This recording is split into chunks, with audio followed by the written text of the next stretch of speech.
Bien, chers amis, peuple d'Afrique d'ici et d'ailleurs, vous êtes salués depuis vos positions. Aujourd'hui va s'ouvrir donc notre rubrique de la politique ou de la géopolitique. Voilà. Nous allons parler un peu de ce qui se passe en Ukraine en quelques minutes. Chers amis, beaucoup de personnes nous ont demandé de donner notre point de vue, nos avis, nos analyses sur ce qui se passe de l'autre côté du continent, c'est-à-dire sur le continent européen.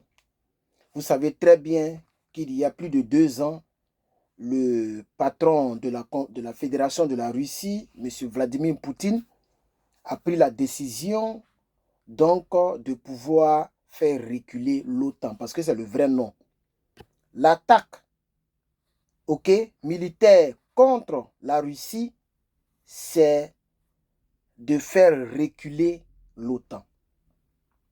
Parce que la Russie se sent menacée par l'avancée progressive de l'OTAN vers son territoire.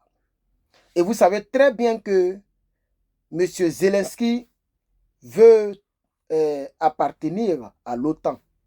Et c'est pour freiner cela, parce que si Zelensky appartient à l'OTAN, ça va créer vraiment une fragilité au niveau de la sécurité de la Russie.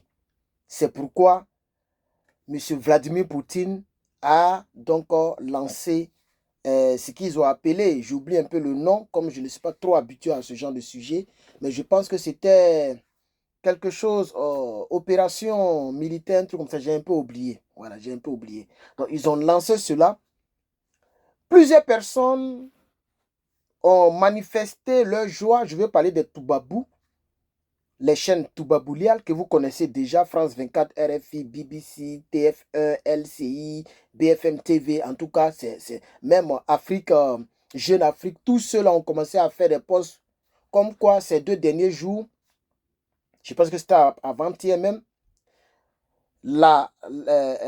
l'Ukraine avait frappé le territoire et avait frappé le pont, vous vous rappelez, avait frappé le pont et le territoire russe. Alors, ce qu'on vous cache aujourd'hui, puisque je vais parler à partir d'aujourd'hui, c'est-à-dire, je vais vous parler de ce qui se passe actuellement.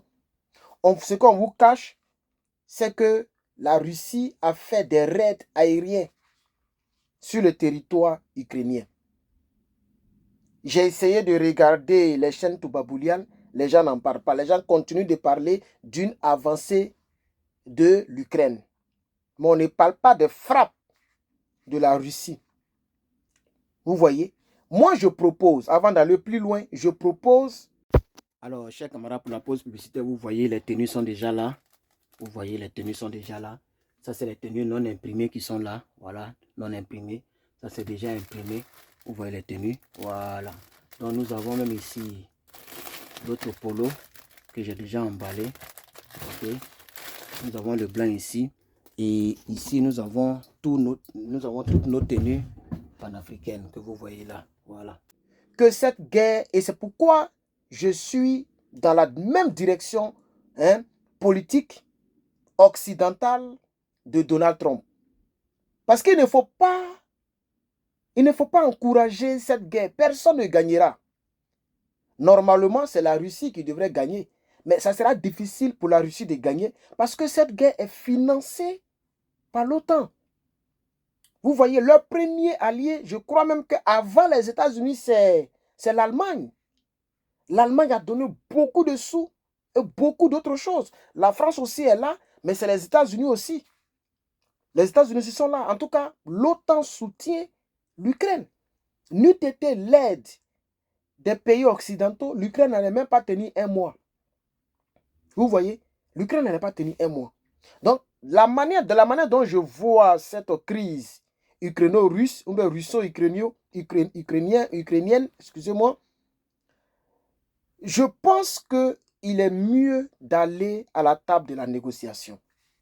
Quand je vois un candidat à la présidentielle, comme M. Donald Jeremy Trump, qui dit que moi, si je viens, cette guerre va prendre fin. Je pense que celui qui se dit qu'il est fort, qu'il est puissant mondialement, doit utiliser sa puissance pour mettre fin à cette guerre et non pour que la guerre continue. Parce que c'est quand même la Russie. Bon, la Russie est venue frapper maintenant, aujourd'hui. Les gens n'en parlent pas, mais c'est la réalité. Les gens n'en parlent pas, mais c'est vrai. Fouillez très bien, vous allez voir que la Russie a répliqué.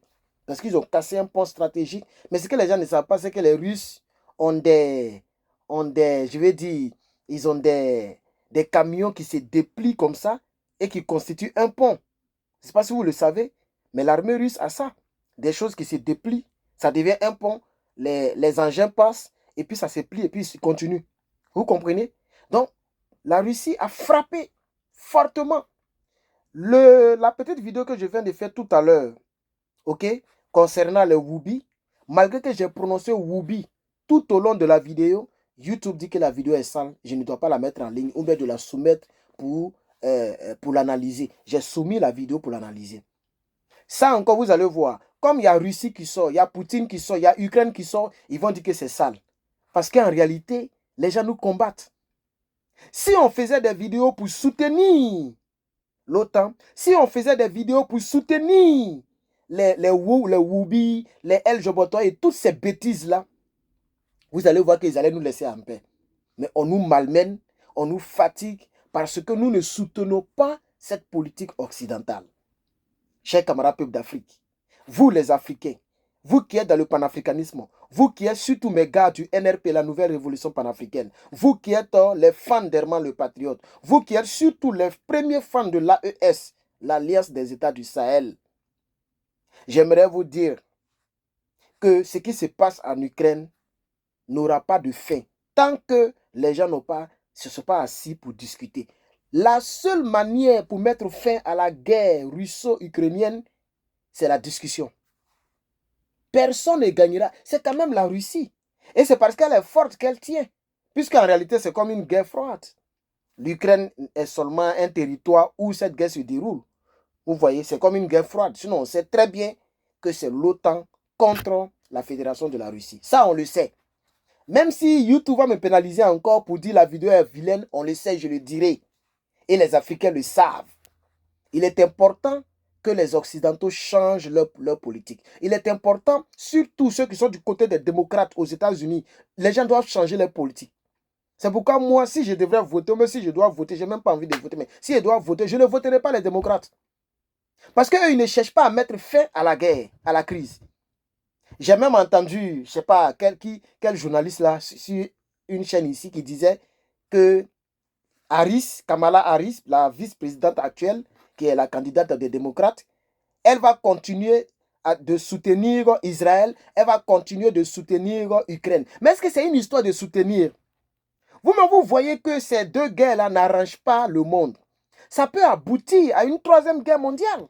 Et personne ne pourra gagner cette troisième guerre mondiale qui va venir, si elle doit venir. Et je pense que le Pentagone, les Américains, les Français, les Chinois, la Russie, toutes les grandes puissances dans ce monde savent que s'il y a une troisième guerre mondiale, personne ne gagnera. Donc si vous voulez qu'on vive, si vous voulez que le monde soit en paix, à chaque fois qu'il y a un conflit, cherchez à résoudre le conflit. Et non à prendre une position pour un tel ou un tel. Moi, personnellement, si j'étais un grand homme politique américain, si j'étais président, j'allais chercher à mettre balle à terre.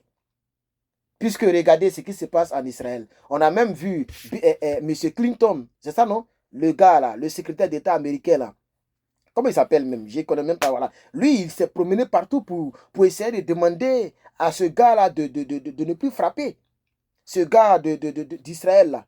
Il a demandé au gars de ne plus frapper, mais le gars continue parce que le gars s'est dit que, quel que soit ce que je fais, vous-même, vous allez me protéger. Vous voyez? Et donc, c'est pourquoi je voulais dire que dans cette crise-là, personne ne gagnera. Alors, lorsque l'Ukraine frappe, la frappe de la Russie se multiplie par 10. C'est ça qui est la triste réalité. Voilà. Voici un peu mon analyse. Je ne vais pas aller très loin, pas du tout.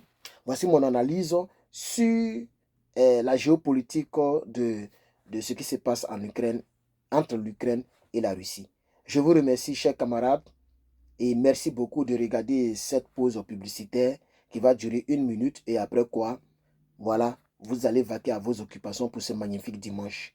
Dites-moi en commentaire ce que vous pensez de ma lecture géopolitique concernant l'Ukraine et la Russie.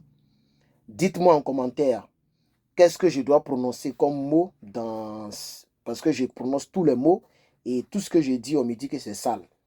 On m'avait dit que de dire Uk en lieu et place de Ukraine et de dire Vlad Vlad en lieu et place de la Russie ou de Vladimir Poutine. C'est ce qu'on m'avait dit dans le temps. Mais vous savez très bien que Herman le patron n'est pas trop basé dans la politique, dans la géopolitique, c'est-à-dire tout ce qui se passe dans le monde. Herman le patron, c'est typiquement seulement en Afrique. Mais comme la demande est grande, je vais commencer à faire mes petites analyses là-dessus. Merci beaucoup. N'oubliez pas d'acheter vos t-shirts, tout ce que vous voyez derrière moi. N'oubliez pas de commander vos t-shirts. Allez-y sur le site Big Cartel. Vous tapez lepatriote.bigcartel.com. Vous allez voir nos marchandises. Et c'est groupé, ça est dans chaque groupe. C'est-à-dire, vous tapez à côté, vous avez mis les produits. Vous tapez les produits et vous allez voir pour les femmes, pour les hommes, etc., etc. On va vous fouiller dans toute la liste qui va s'afficher. Merci beaucoup, chers camarades. C'était Herman le Patriote. À très bientôt. Je vous remercie.